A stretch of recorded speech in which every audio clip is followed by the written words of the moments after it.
Hi everyone, today we're going to finish with our story, A Pet, by answering our questions to our slides we're going to be looking at today, and we'll be finishing up with the story, okay?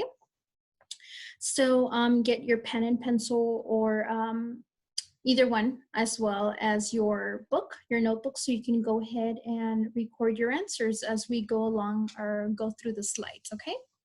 You can pause so you can grab your materials and join back when you're ready.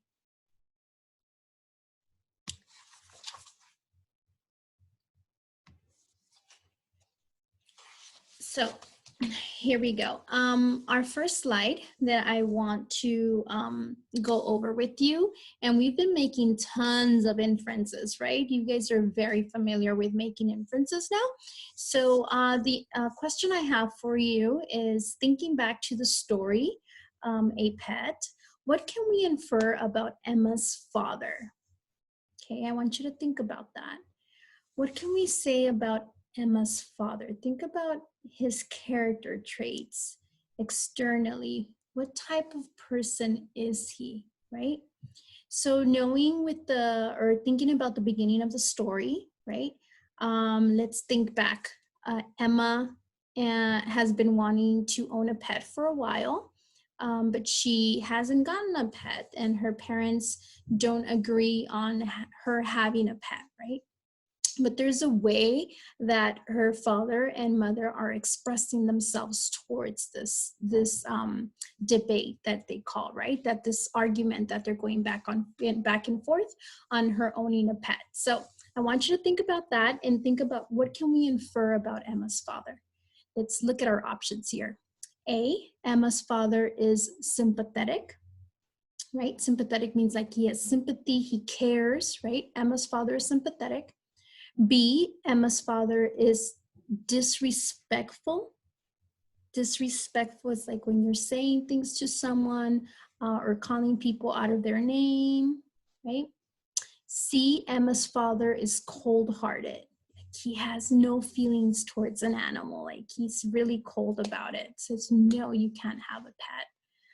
Or D, Emma's father is brilliant.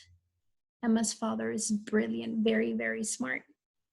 So think about your options, use the process of elimination, and let's see what you come up with. Go ahead and press pause so you can go ahead and answer your question, jot it down in your notebook, okay, and then come back when you're ready. Great, so if you selected that letter C, that Emma's father is cold-hearted, you're correct, right? He's very, very cold. He's like, no, you shouldn't, there's no need for a pet. You should be spending that money on something else, right?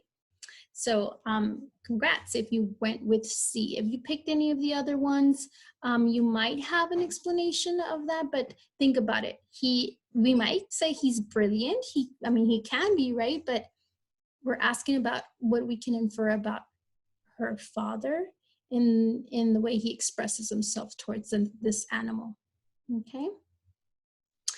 All right, let's go to our next slide. Okay, so this is a two-part question.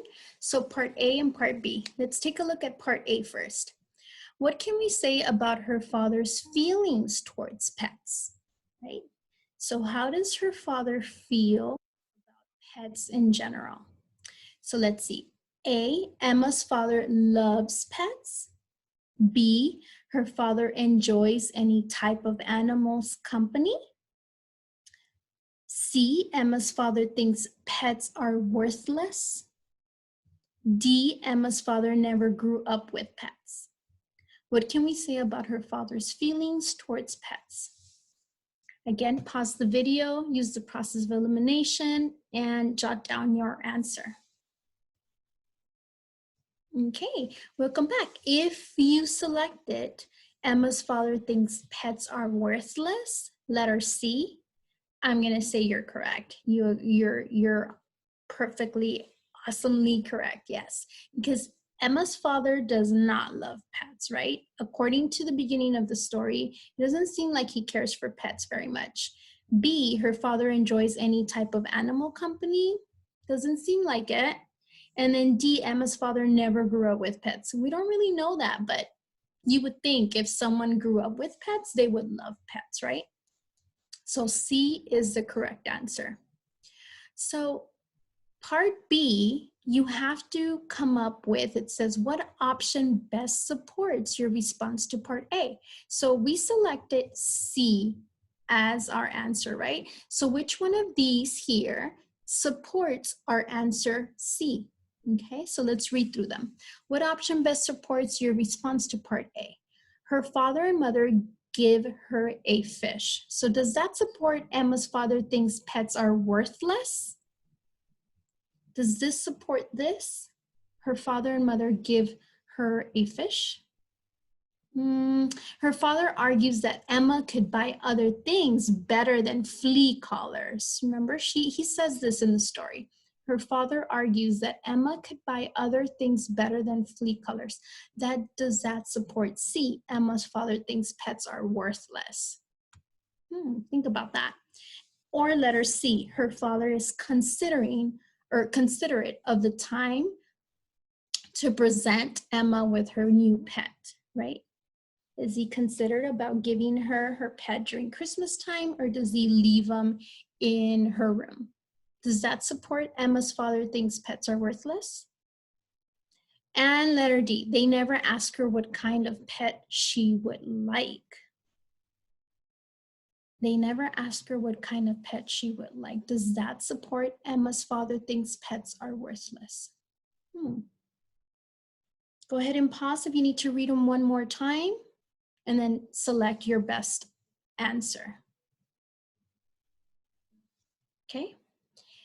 All right. So if you selected letter B, her father argued that Emma could buy other things better than flea collars, you're correct, because at the beginning of the story, remember, he's saying that, I'll read that part for you. It says, her father, who was a lawyer, had argued for years that money could buy better things than flea collars, that Emma did not need a pet, that Emma had seen too many Walt Disney movies. Do you remember that? So at this point, he thinks that there's better things you can buy than a pet. Like to his standards, pets are worthless, right? So B was the correct answer if you chose B. Okay, we're gonna move on to our slide number 3. Okay, so our slide number 3 is very similar to all of our other slides that we did with the other stories, right? Looking at the sequence of the story. I'm gonna read it for you because it is a lot of reading. So just follow along and then think about which one are we gonna eliminate so we don't have to reread the whole thing again, which if you have the time, definitely, but it does seem like a lot of reading. So think about which ones we're gonna remove, okay? After reading the short story, select the option that lists the proper sequence of the story, okay? So let's remember what happens in the story, and then let's read our options, okay? So A, Emma begs for a pet. Her parents happily agree to buy her a fish. She loves her new pet and cares for him. Around Christmas time, Emma's fish becomes ill. She buys him medicine, but still he dies one morning. Her parents help her bury him in the backyard. Is that what happened in the story? Sounds like it might be, but let's hold on to A. If there's something there that you totally disagree on, then that's not the right answer, right? But hold on to it. B, Emma's parents end the debate and decide to buy her a goldfish. Emma arrives home to see an aquarium with a fish in her room. Without a choice, Emma grows fond of the fish. That means she learns to love him. She cares for it, she watches him and enjoys to see him clumsily bump into parts of the aquarium due to his condition, right? He's blind, so he can't see. The goldfish becomes ill and dies. Emma buries him in her backyard. Okay. Letter C. Emma receives a fish from a boy that is leaving out of town. She loves pets, so she decides to care for him. He never tells her he's old and blind. The fish gets ill and dies. Is that what happens? Letter D. Emma buys a pet fish from their local pet store. Her parents don't want her to own a pet. The fish is old and blind. She returns to the store to buy medicine for her dying fish. Her parents warn her about owning a pet as they watch her bury him in the backyard. Is that what happened? So I want you to pause and think which one would be your best answer. Eliminate the ones that you know are wrong so that can help you find the right one, okay? Okay, welcome back.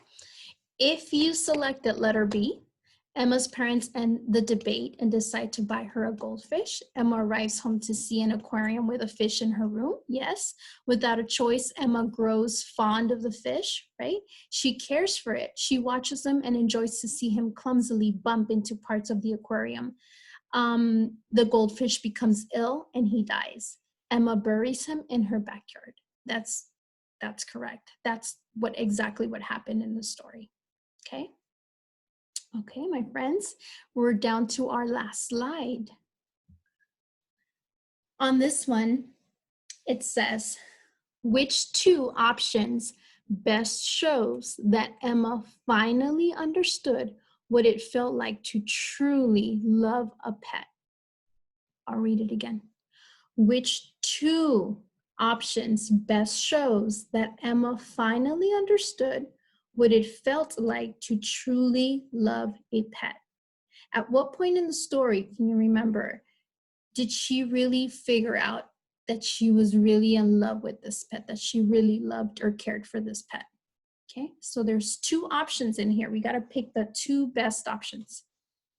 So she finds out she truly loves a pet when Emma fed him every day.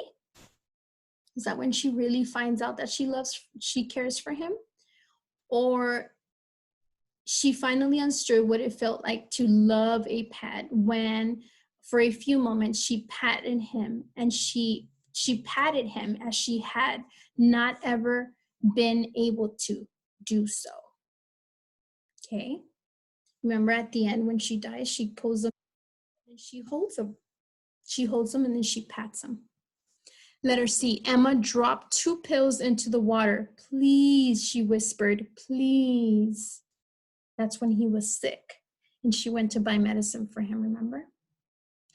Emma is surprised to see an aquarium tank in her room. Is that when she realizes that she's in love or she loves this pet?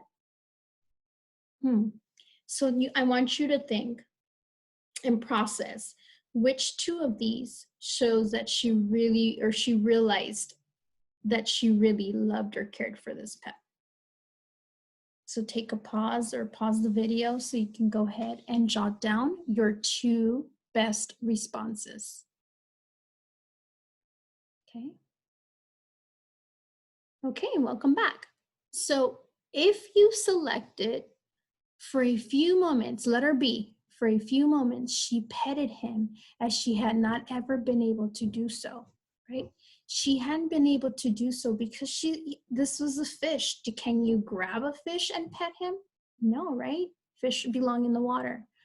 So I think this is the point where she realized there. And also letter C, Emma dropped 2 pills into the water and she says, please, she whispered, please. What is she pleading for? She's hoping that the fish will eat the medicine and that he'll recover and he'll be okay, right? So she's begging him, please, please let him be okay. Okay.